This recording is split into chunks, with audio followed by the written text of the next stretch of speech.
रासायनिक खाद, कीटनाशक और खरपतवार नाशकों के बेजा प्रयोग ने धरती को इतना जहरीला कर दिया है कि अब उसका सीधा असर इंसानों के स्वास्थ्य पर देखने को मिल रहा है। देश की आधी से ज्यादा आबादी की थाली में अनाज से लेकर दाल, सब्जी, फल तक जहरीले हो चुके हैं। सवाल है, क्या इस जहरीली होती जमीन को हम बचा सकते हैं या हम आने वाली पीढ़ी को और जहरीली जमीन देकर जाने वाले हैं? अधिक उत्पादन के लालच में देश का किसान रासायनिक खाद और दवाइयों का बेजा प्रयोग कर रहा है। शुरुआत में तो उसे उत्पादन मिला भी, लेकिन अब जहर हो चुकी जमीन ने उत्पादन देना भी बंद कर दिया है। ताजा उदाहरण है पंजाब। एक वक्त था पंजाब सोना उगलता था, लेकिन रसायनों के अत्यधिक प्रयोग ने वहां की जमीन को ऊसर बना दिया है। जिस धरती को हमारे देश में मां कहा जाता है, उस मां की कोख में जहर घोलने का चलन अगर रुका नहीं तो ना सिर्फ अन्नदाता कहा जाने वाला किसान, बल्कि पूरी आबादी को भूखा रहने की नौबत आ जाएगी। और ये अब हर किसी को दिखाई देने लगा है। यही वजह है कि देश और दुनिया में ऑर्गेनिक खेती का चलन बढ़ता जा रहा है। लोगों में ऑर्गेनिक खेती को लेकर जागरूकता भी बढ़ी है। हम समझते क्या है, वो चीज़ बहुत महत्व की है। इसीलिए ऋषि मुनियों ने या देवी देवताओं ने पवित्र चीज़ वो है गोबर, गौमूत्र, वो चीज़ जो हम पूजा में यूज़ करते हैं, वो चीज़ जो हम यज्ञ में यूज़ करते हैं, ऐसी पवित्र चीज़ें हम क्यों ना अपनी धरती माँ को वापस दें, जिससे अपनी धरती माँ का पोषण मिले और उस पोषण से वो माँ की तृप्ति बढ़े और उस तृप्ति से उसकी ज़मीन फर्टाइल बनती है, उससे हमें अच्छी सेहत वाला खाद मिलता है, अन्न मिलता है। तो हमें ये सोच रखनी चाहिए कि हमसे कोई केमिकल वाली भूल ना हो जाए, क्योंकि हम जो अन्न पैदा करते हैं, अगर उसमें कोई केमिकल चीज़ है तो वो हज़ारों लोगों के पेट में जाएगी और हज़ारों लोगों के पेट में जाने से उनको कई सारे रोग होंगे। अपनी उम्र के नौजवानों के बीच इसी ऑर्गेनिक खेती की अलख जगा रहे हैं देवेश पटेल, ताकि नई पीढ़ी उनके इस संदेश को समझे, जाने और आगे बढ़े। 35 साल के इस युवा किसान की कहानी महानायकों वाली है। कंप्यूटर एप्लीकेशन में ITI की पढ़ाई करने वाले देवेश की पहचान आनंद जिले के बोरियावी गांव में एक प्रगतिशील किसान की है, जो खेती को अपने तरीके से करता है। 20 बीघा जमीन पर हल्दी, अदरक, जिमीकंद, रतालू आलू और हरी सब्जी का उत्पादन करने वाले देवेश पटेल के बारे में आनंद जिले का हर किसान जानता है। आसपास के 15-20 गांव के किसान तो इस युवा किसान के पद चिन्हों पर चलकर अपने खेतों में कामयाबी की कहानी भी लिख रहे हैं। देवेश भाई के साथ हमने जो उन्होंने किया वो पद्धति हमने यूज़ की, तो उससे हमको भी खेती में बहुत बड़ा फ़ायदा मिला है। आलू, अदरक, बाजरा, हल्दी, सब में हमको बहुत सारा फ़ायदा मिला है। आज सभी आदमी रिजल्ट एनी ट्वेल होता है, सभी को परिणाम चाहता है। वो परिणाम मैं देवेश पटेल के प्रोग्रेस से मैं देख सकता हूँ। उनसे देखकर कई लोग, कई यंग उनकी मुताबिक वो खेती करने लगते हैं। इससे उनका प्रोडक्ट बढ़ा है और कॉमन मैन, छोटे आदमी का, खेत मजदूर को ज़्यादा रोजी रोटी मिलती है। उनके यहाँ कोई भी किसान सजीव खेती के लिए आता है, वहाँ पर प्रैक्टिकल भी डेमोन्स्ट्रेशन करते हैं और वो तो करते हैं और उनके साथ उनके आसपास के बगल के जो 15-20 गांव हैं, उनमें से जो किसान आते हैं उनको भी प्रेरणा देते हैं। देवेश भाई करते हैं ना, वो बिल्कुल आज की ताती जरूरियात है, ऐसा मैं मानता हूँ। इस देश में किसानों की कमी नहीं, तो फिर ऐसा क्या है देवेश पटेल की खेती में? वो ऐसा क्या कर रहे हैं जिसका लोहा इस इलाके का हर किसान मानता है? सबसे पहले तो ये जानिए कि देवेश पटेल रसायन रहित खेती करते हैं, यानी कि ऑर्गेनिक खेती। देवेश पटेल के खेतों में ये सैकड़ों टन उत्पादन बिना किसी रासायनिक खाद के हुआ है, बिना किसी दवाई के इस्तेमाल के हुआ है। कंदों की खेती में तो महारत हासिल है देवेश पटेल को। दूर दूर तक का किसान देवेश का इस मामले में हाथ नहीं पकड़ सकता। देवेश अपनी खेती में बायो फर्टिलाइजर का उपयोग करते हैं। न सिर्फ वैज्ञानिक बल्कि किसानों को भी अब ये समझ में आने लगा है कि रासायनिक खाद न सिर्फ किसानों की जेब पर भारी पड़ते हैं बल्कि मिट्टी के स्वास्थ्य के लिए भी मुश्किलें पैदा करते हैं। एक किसान और एक खाने वाला दोनों ऑर्गेनिक कंसेप्ट सोच रहा है, तो इन फ्यूचर ऑर्गेनिक की जो अंडरस्टैंडिंग है, लोगों की साइकोलॉजी है, वो बहुत ही अच्छी आ रही है। साथ ही साथ में बात करूँ, सरकार भी बहुत पॉजिटिवली उसको ले रही है, क्योंकि देश के भविष्य का ये बात है। ग्लोबल वार्मिंग, ज़मीन की पैदावार की फर्टिलिटी, देश में प्रोडक्शन की बात है, ये सब के लिए अब सरकार भी जागृत हो चुकी है।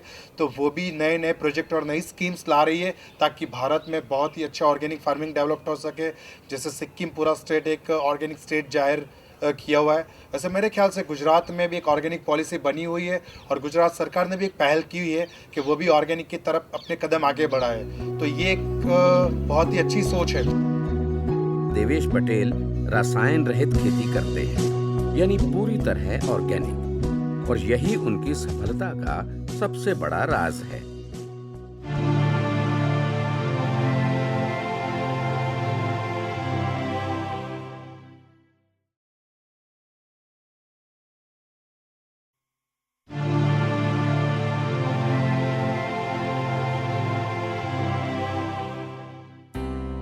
देवेश अपने खेतों में हल्दी उगाते हैं, लेकिन हल्दी की फसल को वो सीधे बाजार नहीं लाते, बल्कि उसकी प्रोसेसिंग, पैकेजिंग करके पहले तसल्ली से बाजार खोजते हैं और फिर उस हल्दी को बाजार में लाते हैं।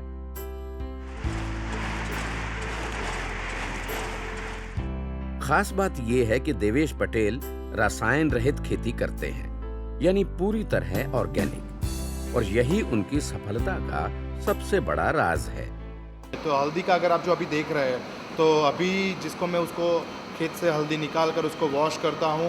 एक मैकेनाइजेशन वॉश के बाद उसको मैं एक हाफ बॉयल 100 डिग्री सेल्सियस पर हाफ बॉइलिंग करता हूँ और उसके बाद उसको नेचुरल सन ड्राई या सोलर ड्राई के बाद उसको पॉलिशिंग करता हूँ और पॉलिशिंग के बाद उसका मैं फ्लोराइज करता हूँ। फ्लोराइजिंग होने के बाद इस तरह से छन्नी से मैं जो अपना जिन टर्मरिक पाउडर है वो उसको मैं छान कर उसका ग्रेडिंग करके उसका पैकेजिंग करता हूँ और पैकेजिंग के बाद मैं अपना एक रिटेल या होलसेल एक मार्केटिंग सिस्टम जो मैंने डेवलप की है उस सिस्टम से मैं उसको मार्केट लॉन्च करता हूँ। उसके साथ मेरी वाइफ है उसका भी बहुत ही बड़ा सहयोग है। मैं बेसिकली फार्मिंग या प्रोसेसिंग संभालता हूँ, तो उसके बाद वो पैकेजिंग और मार्केटिंग का काम वो संभाल लेती है। देवेश खुद एक IT प्रोफेशनल हैं। आनंद के ही mercantile college of science management and computer technology से देवेश ने पढ़ाई की है, लेकिन पढ़ाई खत्म होते ही देवेश ने ठान लिया कि वो विरासत में मिले खेतों से अपना भविष्य संवारेंगे। यही वो कॉलेज है और यही वो क्लासरूम है जहां से देवेश ने पढ़ाई की और नई ऊंचाइयों को छुआ। एग्रीकल्चर बचपन से मेरे खून में था और बात करूँ तो मोटिवेशंस पहले से मुझे मेरे फैमिली से मिला था और मेरा विज़न भी पहले से क्लियर था कि मैं IT में इन्वॉल्वमेंट रखूँगा और इन फ्यूचर जब मैं एग्रीकल्चर में वापस आऊँगा तब भी इस सिस्टम को मैं अपने एग्रीकल्चर सिस्टम से जोड़ूंगा। यकीन नहीं होगा, लेकिन आज देवेश को एक अलग पहचान मिली हुई है। देवेश पटेल पूरे इलाके में बदलाव की बयार ला रहे हैं। जिन लोगों ने देवेश को पढ़ाया उनके पास देवेश की तारीफ के लिए शब्द कम पड़ रहे हैं। देवेश पटेल हमारी आनंद मर्केंटाइल कॉलेज का विद्यार्थी रह चुका है। उन्होंने अपना ग्रेजुएशन IT फील्ड में BCA में कंप्लीट किया 2008 में और वो चाहते तो अपनी कैरियर IT फील्ड में अच्छी तरह बना सकते थे, लेकिन उन्होंने IT फील्ड के वजह देश में खेती के एग्रीकल्चर फील्ड में ज़्यादा कम करने का सोचा और उसमें उन्होंने बहुत सारी सिद्धि हासिल की और अच्छा काम किया, उसका हमारे आनंद मर्केंटाइल कॉलेज और पूरे स्टाफ को और सब स्टूडेंट को गौरव है।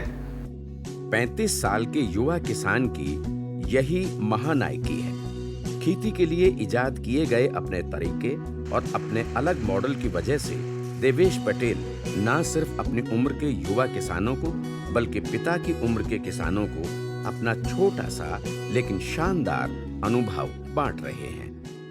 एग्रीकल्चर का फ्यूचर बहुत ब्राइट है, लेकिन हम उस एंगल से देख नहीं पा रहे हैं। अगर अपनी गुजराती लैंग्वेज में हम बोलते हैं ना कि हम फजेती करिए से खेती नहीं करता, बहुत कुछ ऐसे हमारे पास रीजंस है जिसके लिए हम अपना खुद का एग्रीकल्चर सिस्टम कंटिन्यूस अच्छी तरह से मेंटेन नहीं कर पा रहे।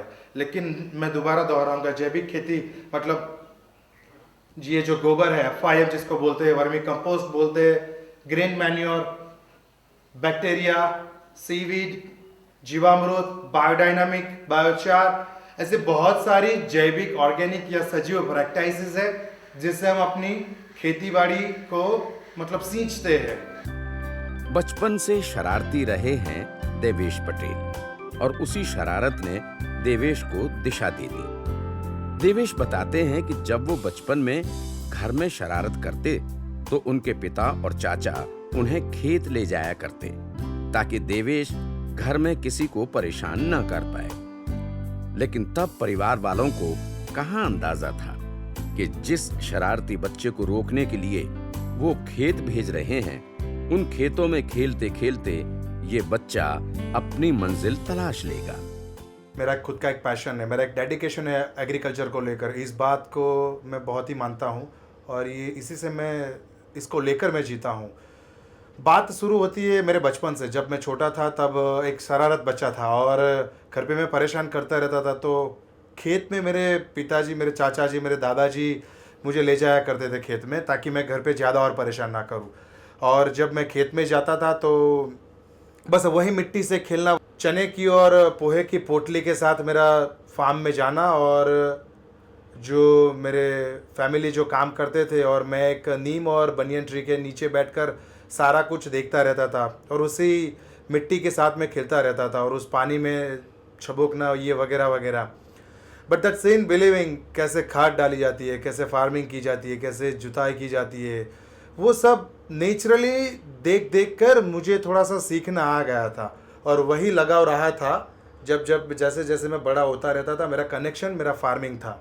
उसके अलावा मेरे दोस्तों के साथ खेलना वगैरह वगैरह चलता रहता था। बट वहीं से मेरा एक ट्यूनिंग आ गया था कि बस मुझे करना है तो एक एग्रीकल्चर करना है। देवेश ने अपनी दूरदृष्टि से भविष्य की खेती को देख लिया है। उन्हें ये बात अच्छी तरह समझ आ गई है कि ऑर्गेनिक खेती ही देश में किसानों का भविष्य है और इसी ऑर्गेनिक खेती से वो फायदा भी कमा सकते हैं और देश को स्वस्थ अनाज, फल, फूल और सब्जी दे सकते हैं। देवेश पटेल ने मार्केटिंग के जरिए बड़ा नेटवर्क तैयार कर रखा है और इसी नेटवर्क के जरिए वो अपने खेत में पैदा होने वाली फसल को सही समय पर सही लोगों के दरवाजे तक पहुंचा रहे हैं। विरासत में मिली ऑर्गेनिक खेती, जिज्ञासु प्रवृत्ति और पढ़ा लिखा होने की वजह से देवेश आम किसानों में खास है। फसल को क्या चाहिए, उसकी क्या जरूरत है, ये देवेश ने खुद जाना, सीखा और उस तकनीक को अपने खेतों में इस्तेमाल किया। और जीवामृत ज़मीन का है, समझो कि एक पोषण होता है। ये जो चीज़ें हैं वो देसी पद्धतियों से बनती है और जो ज़मीन में हम यूज़ करते हैं उस ज़मीन की फलद्रुपता बढ़ाती है, उसका क्रॉप का जो ईल्ड है वो बढ़ाएगा, उसकी रोग प्रतिकारक शक्ति बढ़ाएगा। मतलब समझिए कि एक जो जैविक खाद है वो पूरे हर एक किसी भी क्रॉप में हम यूज़ करेंगे ज़मीन के लिए तो उसकी पैदावार में, उसके टेस्ट में, उसके रोग प्रतिकारक शक्ति में, सब में बहुत ही अच्छा रिजल्ट देता है। और ये बहुत ही ज़ीरो बजट कॉस्ट का ये एक जीवामृत खाद है जिसको यूज़ करने से हर कोई किसान अपनी आमदनी बढ़ा सकता है और खेतर जो खर्च, जो खाद का खर्च है वो कम कर सकता है। खेत में फसलों के पोषण के लिए जिस जीवामृत को देवेश ने तैयार किया है उसमें उनका अपना फॉर्मूला है और ये सब देवेश ने करके सीखा है। फसलों को देखा है, जाना है, समझा है, तब जाकर उन्होंने धरती के इस पोषण को तैयार किया है। जीवामृत जो धरती का एक पोषण है, हर कोई किसान इसको जानता है, लेकिन बहुत कम लोग इसको बनाते हैं। लेकिन इस बनाने की जो एक मेथड है वो अपने हर एक किसान की अलग अलग होती है। जो मेरी मेथड है उसमें ये 200 लीटर का जो प्लास्टिक का जो बैरल ड्रम होता है, उसके अंदर मैं समझो कि एक 80 लीटर गाय का पेशाब, जिसको गौमूत्र बोलते हैं हम, 20 kg गाय का गोबर, 1 kg जैगरी जिसको हम बोलते हैं गुड़, 1 kg पल्सिस फ्लोर जिसमें मैं बेसन यूज़ करता हूँ, 5 लीटर बटर मिल्क जिसे हम खट्टी टाक या छाछ बोलते हैं, और समझो कि नीम, बनियन ट्री और जो मैंगो ट्री होती है, किसी एक पेड़ के थल की 1 kg मिट्टी, इन सबको मिला के मैं 5 दिन सुबह शाम 5-5 मिनट इसको मिक्सअप करता रहता हूँ एक बायोडायनामिक मेथड से। और उससे उसके अंदर जो माइक्रो ऑर्गेनिज्म बैक्टीरियाज है उसको मैं मल्टीप्लाई करता हूँ, और फिर उसके बाद जब जब इरिगेशन होती है तब इसके साथ में पानी के साथ एप्लीकेशन करता हूँ। बिना रासायनिक खाद और दवाओं के खेतों से जो पैदावार देवेश ले रहे हैं, उसे देखकर भी उनके इजाद किए फार्मूलों की विश्वसनीयता पर मुहर लगती है।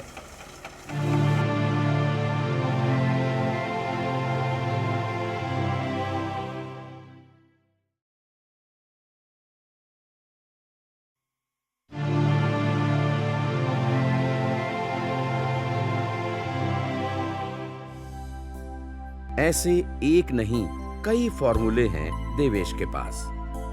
विरासत में जो मिला उससे 2 कदम आगे बढ़कर देवेश ने अपनी फसल की जरूरत को जाना। समुद्र में पाया जाने वाला शैवाल भी फसलों को कुछ दे सकता है। ये देवेश के फॉर्मूले को सुनकर समझा जा सकता है। देवेश जिस तरह से अपनी फसलों का भोजन तैयार करते हैं, वो किसी आयुर्वेद के डॉक्टर की तरह लगता है।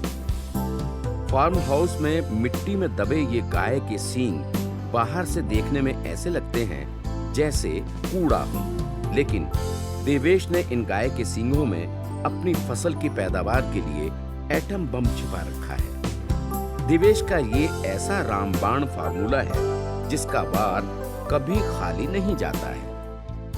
अपनी ऑर्गेनिक फार्मिंग के अंदर मैं बायोडायनामिक का भी यूज़ करता हूँ, जिससे मुझे और प्रोडक्टिविटी अच्छी मिले। तो बायोडायनामिक में 500 का मैं यूज़ करता हूँ।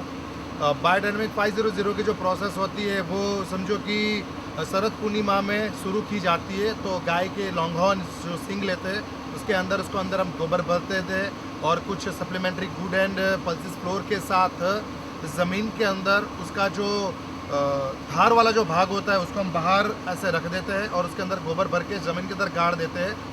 और वो समझो 3-4 महीनों के बाद, मतलब होली पूर्णिमा जब आती है तब उसको ज़मीन से निकाल के उसके अंदर का जो खाद है, जो गोबर हमने भरा था, उसको हम ज़मीन के अंदर खाद के साथ मिलावट करके फॉलियर स्प्रे या फिर खाद के साथ ब्रॉडकास्ट कर देते हैं, जिसके अंदर मुझे फास्फोरस और कैल्शियम या अदर कुछ भी जो रिक्वायरमेंट मिलती है उससे हमें बहुत ही अच्छा रिजल्ट मिलता है। मैं इसे अपना एक एटम बॉम्ब कहूँगा, क्योंकि इसके अंदर मुझे पैदावार, उसका फ्लावरिंग स्टेज, उसका प्रोडक्शन, उसकी प्रोडक्टिविटी का बहुत ही अच्छा रिजल्ट मिलता है। सिर्फ बातें होती तो बात दीगर थी। बिना रासायनिक खाद और दवाओं के खेतों से जो पैदावार देवेश ले रहे हैं, उसे देखकर भी उनके इजाद किए फार्मूलों की विश्वसनीयता पर मुहर लगती है। हल्दी हो, अदरक हो या फिर आलू, अपने खेतों से रिकॉर्ड तोड़ उत्पादन कर रहे हैं देवेश पटेल। फसल की बम्पर पैदावार के बाद देवेश उसकी प्रोसेसिंग में जुट जाते हैं। उन्हें मालूम है कि खेत से निकली ये फसल अगर तुरंत बाजार जाएगी तो कम मुनाफा लाएगी, इसीलिए वो इस फसल को सीधे खेतों से अपने गोदाम में लाते हैं और हर फसल को उसकी मांग के आधार पर प्रोसेस करते हैं और फिर वही फसल न सिर्फ देश बल्कि एक्सपोर्ट के जरिए दुनिया के बाजारों तक पहुंचती है। जो हल्दी और जिंजर की मेरे एक स्पेशल फार्मिंग है, वहाँ पर मैं जिंजर और टर्मरिक को दोनों वैल्यू एडिशन करता हूँ। अच्छा, वैल्यू एडिशन करने का ये जो ख्याल था वो मेरे ग्रेजुएशन के बाद की बहुत ही बड़ी एक यू टर्न है मेरे लिए। जब मैं फार्मिंग करके क्वालिटी प्रोडक्ट करके मैं मार्केट में जाता था तो डिमांड के सामने सप्लाई बहुत बढ़ जाती थी, तो मुझे उसका वैल्यू रेट नहीं मिल रहा था। तो एपीएमसी में उतना बेनिफिट नहीं हो रहा था और मेरे फार्म में उतना मुझे नुकसान भी ज़्यादा रहता था। तो फिर मैंने सोचा कि क्यों ना इसको वैल्यूडेट किया जाए, जिससे मुझे उसकी सेल्फ लाइफ और उसका रेट के रिलेटेड मुझे बेनिफिट मिले। तो फिर मैंने अदरक को प्रोसेस करके सॉल्ट बनाना शुरू किया और ड्राई जिंजर बनाने के लिए मैंने सबसे पहले अदरक को मैन्युअली अपनी जो टिपिकल एक सिस्टम होती है वो उसको मैंने यूज़ करने से काम शुरू किया। जो हम चावल खाते हैं उसको चम्मच और जो चावल निकालते हैं वो जो जिसको हम भाथिया बोलते हैं, उससे हम मैन्युअली जिंजर को फिल आउट करते हैं, उसके छिलके निकालते हैं और फिर उसको नेचुरल सन ड्राई और मेरे पास जो सोलर ड्रायर उससे सोलर ड्राई करते हैं। और फिर जो सोलर ड्राई हो जाता है या सन ड्राई हो जाता है वो एक सिस्टम होती है जिससे हमें पता चलता है कि ये कितना सूखा है या कितना नहीं सूखा है। तो सूखने के बाद उसको हम एक बास्केट में बाम्बू बास्केट के अंदर पॉलिशिंग करते हैं, जिसके उसके बाद उसकी सरफेस वाइटनेस स्मूथ हो जाती है, फिर उसको हम पैकेजिंग कर देते हैं। बट ये बहुत काफ़ी अच्छी नेचुरल प्रोसेस है और जिससे इसके वैल्यू हमें बढ़ जाती है और उससे हमें बहुत फ़ायदा होता है। खेती में कई अवार्ड और सम्मान हासिल कर चुके इस युवा महानायक की सोच अलग है। देश के लिए कुछ कर गुजरने की चाहत इसे निरंतर चलने की प्रेरणा दे रही है और उसी प्रेरणा के दम पर वो अपने पीछे सैकड़ों किसानों को लेकर सीना ताने खड़े हैं। कम उम्र में ही देवेश पटेल ने अपनी अलग पहचान बना ली है, लेकिन देवेश के सपने बड़े हैं, उद्देश्य बड़े हैं। उनका कहना है कि वो ऑर्गेनिक खेती को नई ऊंचाइयों पर लेकर जाना चाहते हैं ताकि देश के किसानों की जिंदगी में बदलाव आ सके। सपने बड़े हैं तो सोच भी बड़ी है। अभी देवेश के सामने लंबी जिंदगी है। जैसा देवेश चाहते हैं उसे करने के लिए देवेश के पास लंबा वक्त है। इस युवा महानायक की कामयाबी इसी में है कि वो अपनी प्रगति के साथ साथ कितने और लोगों को प्रगति की राह पर आगे बढ़ा सकते हैं। 12 साल तक महाराष्ट्र के शिखर पर विराजमान इस शख्स ने अपने कौशल और नेतृत्व क्षमता के दम पर पूरे राज्य की दशा और दिशा को बदल दिया। नायक की महानायकी उनके योगदान में छिपी है। आज जिस बढ़ते और दौड़ते महाराष्ट्र को हम देख रहे हैं वो इसी महानायक के सच होते सपने हैं।